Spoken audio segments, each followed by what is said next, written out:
5 ওয়াক্ত নামাজি অথচ সুদে টাকা লাগায়, এমন নামাজিও আছে। অফিসার 5 ওয়াক্ত নামাজ পড়ে, ঘোষ না দিলে পাইলে সিগনেচার করে না, এমন অফিসারও আছে। নামের আগে আলহাজ, অথচ হাজী সাহেব নিজের বউয়ের মোহরানা দেয় নাই। মা মরছে 5 বছর, বাপ মরছে 7 বছর, এখনো বোনের হক দেয় না। নিজেরটাও খায়, বোনেরটাও খায়, এমন হাজী বাংলাদেশে নাই। এই যে আপনাদের কোম্পানিগঞ্জ বাজারে কত বিশাল মার্কেট, কত দোকান, শত শত দোকান, দোকানদারদের মাঝে রমাদানে রোজা রাখে কমপক্ষে 70 থেকে 80% দোকানদার, কিন্তু ওজনে কম দেয় না, মালে বেজাল দেয় না, বেচা কেনায় 2 নাম্বারই করে না, এমন 5%ও পাবেন না।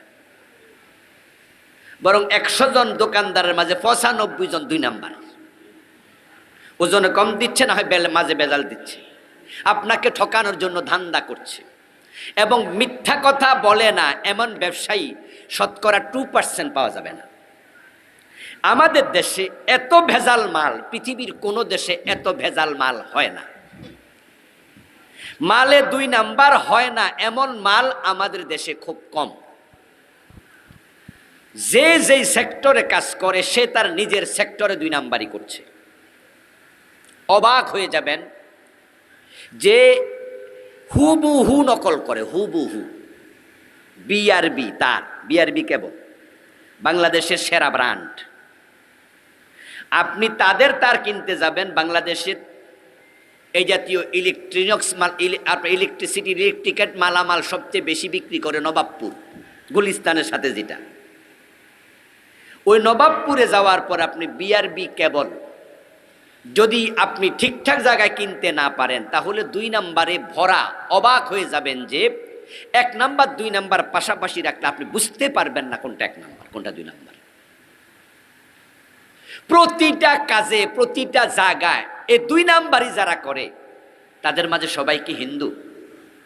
ঢাকা শহরে আমরা 1 নাম্বার দুধ পাই না, গ্রাম থেকে দুধ কিনে নেই মাঝে মাঝে, কারণ ঢাকা শহরে দুধ অধিকাংশের মাঝে আমাদের বুড়িগঙ্গার পানি। তাও বালা জাগার পানি হইলে তাও খেতে আমরা যা খাইছি তো খারাপ কি, কিন্তু মিক্স করে বুড়িগঙ্গার পানি। ওই দিক থেকে দুধ আনে, আনার পথে নৌকার মাঝে উঠটা ডামের মাঝে বুড়িগঙ্গা থেকে পানি দেয়। একবার নাকি দুধ মাপার সময় চিংড়ি মাছ লাফ দিয়ে উঠছিল, তখন যে কিনতেছে ও বেটা দেখে লাইছে, দেখে বলে এই দুধওয়ালা চিংড়ি মাছ লাফায় কেন? দুধওয়ালা বলে গরু মনে হয় কচুরি পানা খাইছিল। ও বেটার দোষ না, কার দোষ? গরুর দোষ। গরু কচুরি পানা খাইছিল, হতে পারে কচুরি পানার সাথে চিংড়ি খাইছে আর ওলান দিয়া চিংড়ি পড়ছে। লেখা থাকে খাঁটি গরুর দুধ পাওয়া যায়। আচ্ছা, কোনো গরু কি অখাঁটি দুধ ওলান দিয়া দিছে জীবনে? তো খাঁটি শব্দ এখানে লেখা দরকারটা কি?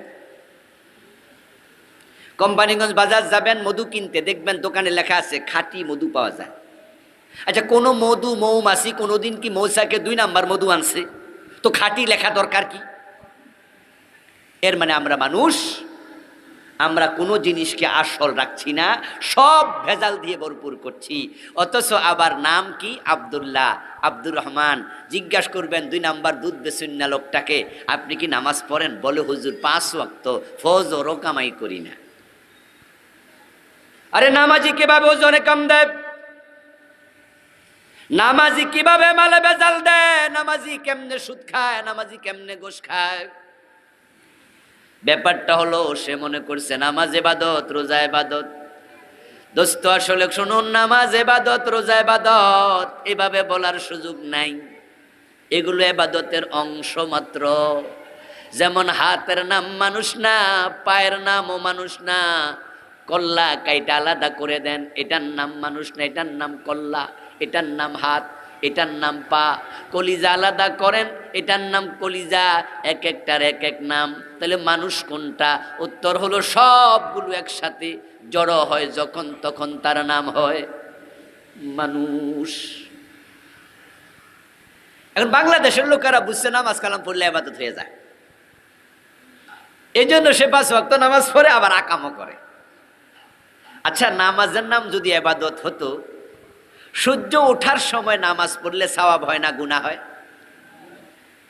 দেবীদারের লোকেরা কি জানে না মাসলা? আওয়াজ দেন।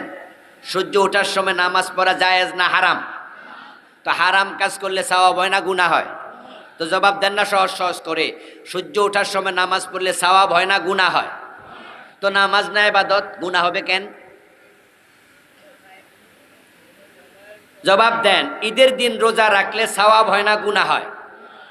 তো রোজা না ইবাদত, গুনাহ হবে কেন?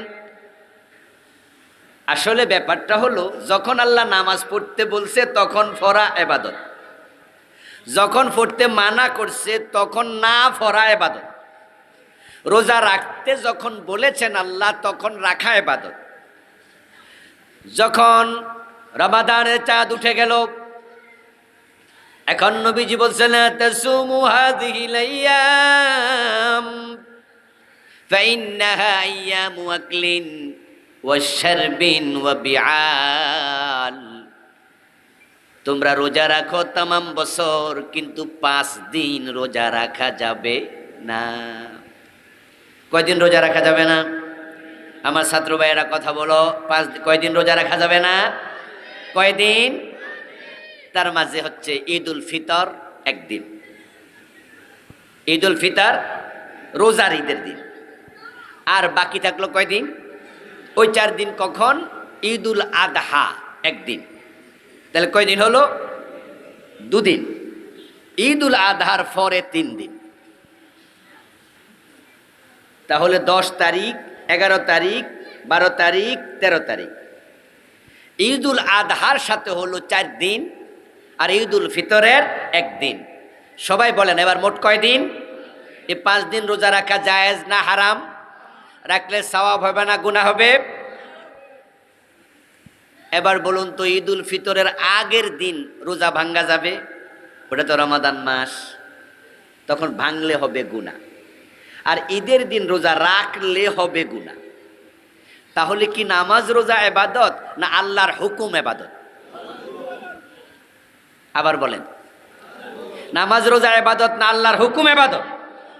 যখন হুকুম করছে করো, যখন হুকুম করছে ছাড়ো। তো ইবাদত যদি আল্লাহর হুকুমের নাম হয়, তাহলে নামাজ পড়লেন, সুদ কেমনে খান? সুদ না খাওয়া এটা কি আল্লাহর অর্ডার নয়? তা আপনি হুকুম একটা মানবেন আর একটা মানবেন না, তাহলে তো ইবাদত হয় না।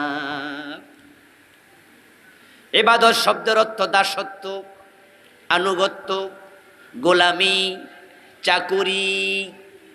চাকর থেকে চাকুরি, চাকর যোগ রস্যই ই প্রত্যয়। স্কুলে পড়ায় না প্রত্যয় সমাস, সন্ধি বিচ্ছেদ, কারক।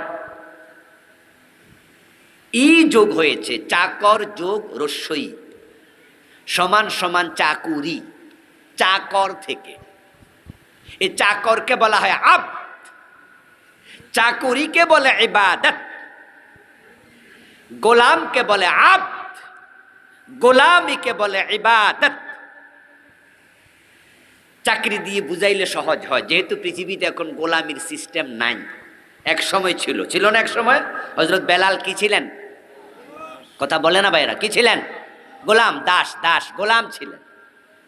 কিন্তু এখন কি পৃথিবীতে দাসত্ব প্রথা আছে? নাই। সম্ভবত এটা আমেরিকার সাবেক প্রেসিডেন্ট আব্রাহাম লিঙ্কন জাতিসংঘে তিনি বিল উপস্থাপনের মাধ্যমে তামাম পৃথিবী থেকে গোলামি, দাসত্ব প্রথাকে মূলোৎপাটিত করেছেন। এজন্য আজকের পৃথিবীর 228টা রাষ্ট্রে কোনো দেশেই দাসত্ব প্রথা এখন আর নাই। এটা আন্তর্জাতিকভাবে নিষিদ্ধ কাজ। কিন্তু চাকরির সিস্টেমটা আছে। আমাদের বাংলাদেশে চাকরি নাই? আছে। যে হাই স্কুলে আমরা আজকে মাহফিল করছি, এই হাই স্কুলে যারা শিক্ষকতা করে তারাও চাকরি করে। তারা কার চাকরি করে? সরকারের। তারা সরকারের চাকর, সরকারের চাকরি করছে। যারা টিওনু, আজকে এখানে প্রধান অতিথিকে টিওনু সাহেব না, নাকি সভাপতি? সভাপতি উপজেলা নির্বাহী কর্মকর্তা অফিসার, এর মানে তিনি টিউনু।